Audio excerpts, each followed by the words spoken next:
Hello students and welcome back to part two glory. आज आपण शिकणार आहोत poem under the greenwood tree. तर ही पोएम मी क्विकली एक्सप्लेन करायला ट्राय केला आहे कारण तुमचा वेळ खूप महत्त्वाचा आहे आणि प्लस मी त्यासोबत तुमचं वर्कशॉप सुद्धा एक्सप्लेन केला आहे. तर जर तुम्ही चॅनलवर नवीन असाल तर नक्की सबस्क्राईब करा कारण मी पूर्ण चॅप्टर्स आणि पूर्ण पोर्शन्स एक्सप्लेन करत आहे. Okay, poem under the greenwood tree. तर ही पोएम याचे पोएट आहेत विल्यम शेक्सपियर आणि त्यांचा एक प्ले आहे ॲज यू लाईक इट, त्याच्यातलीच ही पोएम आहे. तर ह्या पोएममध्ये ते म्हणत आहेत की जे निसर्ग आहे त्याच्यात आपण राहिलो तर आपण आपल्या एनिमीशी किंवा जे स्वरो आहे या वर्ल्डमध्ये किंवा दुःख आहे या सगळ्यापासून किंवा त्रासापासून आपण लांब राहू शकतो आणि निसर्गात राहू शकतो आणि एन्जॉय करू शकतो. जी ग्रीनरी आहे, जे प्लेझंट पीसफुल वेदर आहे ते सगळं आपण एन्जॉय करू शकतो नेचरमध्ये. तर एक एक स्टॅन्झा आपण समजून घेऊया. Let's start. Under the greenwood tree who loves to lie with me. तर जे हिरवगार झाड आहे तर ह्या झाडाच्या खाली माझ्या बरोबर कोणाला राहायला आवडेल. लाय विथ मी म्हणजे माझ्या बरोबर राहायला आवडेल. And turn his merry note unto the sweets birds throat. And turn his merry note म्हणजेच माझ्या बरोबर गायला किंवा इकडे गुणगुणायला, गाणं गुणगुणायला कोणाला आवडेल. कोणासारखं एखाद्या जो पक्षी असतो तो कसा मधुर गीत गात असतो तसं. Okay, come hither come hither come hither. तर come here come here come here. Here shall he see no enemy but winter and rough weather. तर इथे कोणतेच एनिमी नसणार आहे, शत्रू नसणार आहे. हा, पण एकच प्रॉब्लेम आहे, इकडे थंडी आहे, विंटर आहे आणि रफ वेदर आहे म्हणजे ऊन असू शकतं, पाऊस असू शकतो, वारा असू शकतं. तर फक्त तेवढंच एक आहे या नेचरमध्ये. ओके, हू डॉट एम्बिशन शन.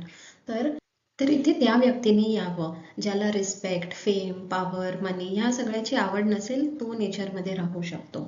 And loves to live in the sun. तर तो या ज्या निसर्गात आहे तो पीसफुली राहू शकतो. Seeking the food he eats and pleased with what he gates.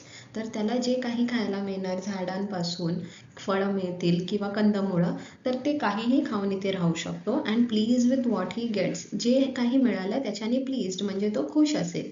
Come hither come hither come hither म्हणजे come ye come ye come ye. Ye shall he see no enemy but winter and rough weather by William Shakespeare. तर ही खूप simple poem आहे आणि खूप सुंदर सुद्धा आहे. Let's go to the question and answers. From the poem find out the old words used for each of the following. तर हे जे वर्ड्स आहे त्याचे जुने शब्द जे पोएममध्ये दिले आहे ते काय आहे. टुवर्ड्स म्हणजे हिद, यर म्हणजे सुद्धा हिदर आणि डज म्हणजे काय आहे, डॉट आहे. Write in your own words. Who does the poet invite to join him. The poet invites all those people who love nature and are ready to shun their ambition and appreciate life in nature to join him. तर ते लोक इकडे राहू शकतात ज्यांना nature आवडतं आणि जे आपले ambition सोडायला तयार आहेत आणि ज्यांना निसर्गाशी प्रेम आहे ते लोक इकडे राहू शकतात. How should that person sing? The person should sing happily like a free bird. तर हे ऑलरेडी पोएम मध्ये दिलेलं आहे. What message does the poem convey? In this poem, the poet tells us that it is one that tells us that if one wants to live peacefully without tension, enemies and problems, then he should live in the nature and enjoy life happily. तर हे मी माझ्या on वर्ड्समध्ये लिहिलं आहे. तुम्ही सुद्धा तुम्हाला जे वाटेल ही पोएम वाचून ते लिहू शकता, but it should be related to the poem only. Okay, pick out the lines that mean sing in such a manner. तर पोएममध्ये काय आहे, turn his merry note. Okay, one who wishes to join me, त्याचं meaning काय आहे, पोएममध्ये काय दिली आहे ती sentence, who loves to lie with me म्हणजे मला जॉईन करायला ज्याला आवडेल. Who gives up his desire to wealth, power, fame etcetera. तर त्याचं काय आहे, सेंटेन्स दिली आहे पोएममध्ये, हू डॉट एम्बिशन शन म्हणजे जो एम्बिशन आणि सगळं काही सोडून येऊ शकतो तो. Life in the forest is free from ill wishers. Ill wishers म्हणजे जे आपल्याबद्दल जे वाईट विचार करतात ते. य shall he see no enemy, तर ही लाईन दिली आहे. Happy to eat whatever he can get. तर seeking the food he eats and pleased with what he gets हे आहे. Okay, find from the internet and write down. तर हे जे questions आहे हे तुम्ही सुद्धा रिसर्च करा.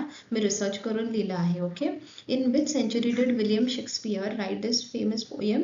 तर त्यांनी 16th आणि 17th सेंचुरीमध्ये हे पोएम्स लिहिले आहे. From which play is this song extracted. तर ॲज यू लाईक इट या प्लेमधून हे सॉन्ग घेतलं आहे. ओके. हे एक कॉमेडी प्ले होतं.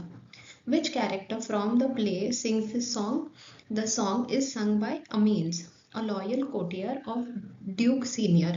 तर ज्या माणसाने गाणं गायलं आहे त्याचं नाव अमीन्स आहे. ओके. तो एक कोटियर होता Duke senior. Be a poet. Try to complete the following poem with words that rhyme with each other. तर sing, ming हे सगळं जे रायमिंग वर्ड्स आहेत ते तुम्हाला इथे फिल आउट करायचे आहेत. Let's try. I'd love to live a life that's dash. Relax under a shady tree. तर इथे काय आपण लिहू शकतो. I love to live a life that's free, relax under a shady tree. है ना. इकडे हे तुम्ही करा आणि तुम्ही कमेंटमध्ये मला सांगा की तुमच्या स्कूलमध्ये याचे काय आन्सर्स दिले आहे. नेक्स्ट स्लाईडवरती तुम्हाला त्याचे सुद्धा कमेंट्स मिळून जातील. ओके. तर तुम्हाला ही पोयम कशी वाटली, ह्याचा एक्सप्लेनेशन कसा वाटला, नक्की कमेंट करून सांगा. Take care and all the best. Bye.